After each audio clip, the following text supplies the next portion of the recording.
السلام علیکم ورحمۃ اللہ وبرکاتہ۔ میں ہوں مولانا عطاء الرحمن۔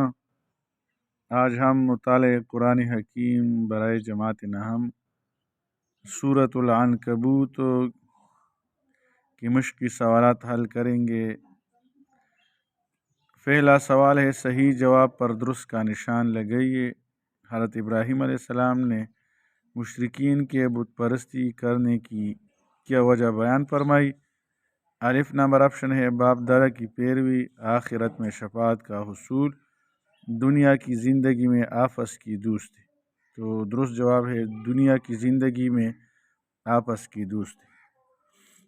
دوسرا سوال ہے، قارون، فرعون اور حامان کو کیوں ہلاک کیا گیا؟ تکبر کی وجہ سے، مال و دولت جمع کرنے کی وجہ سے، شرک کرنے کی وجہ سے، تکبر کی وجہ سے۔ نماز کس سے روکتی ہے؟ سستی اور کاہلی سے، بے حیائی اور برے کاموں سے، وقت اور صلاحیتیں برباد کرنے سے۔ بے حیائی اور برے کاموں سے۔ نبی کریم صلی اللہ علیہ وسلم کا سب سے بڑا معجزہ کیا ہے؟ قرآن حکیم۔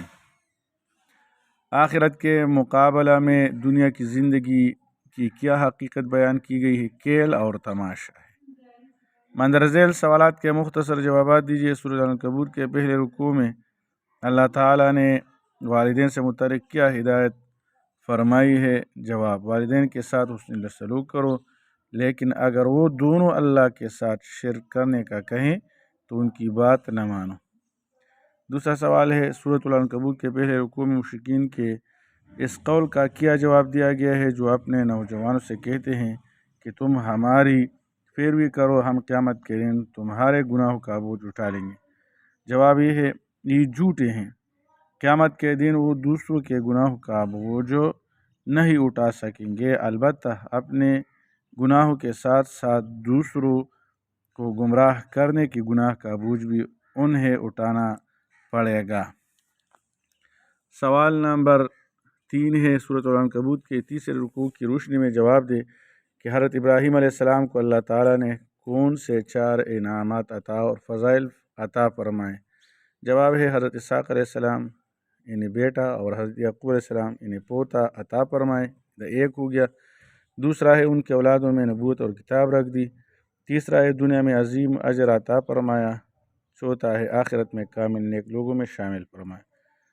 سورۃ العنکبوت کے 5 رکوع کی روشنی میں جواب دے کہ جب کفار ظلم و تشدد پر اتر آئیں تو اہل ایمان کو کون سی 3 ہدایت پر عمل کرنا چاہیے؟ نمبر 1، قرآن حکیم کی تلاوت کرنا۔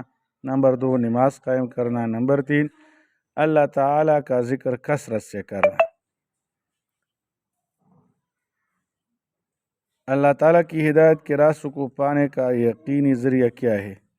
جواب ہے، اللہ کی راہ میں جدوجہد کرنے والے کو اللہ لازماً اپنے طرف آنے والے راستوں کی ہدایت عطا فرماتا ہے۔ والذین جاہدوا فینا لنہدینہم سبلنا، یہ اس کا مصداق ہے۔ اللہ تعالیٰ عمل کرنے کی توفیق عطا فرمائے۔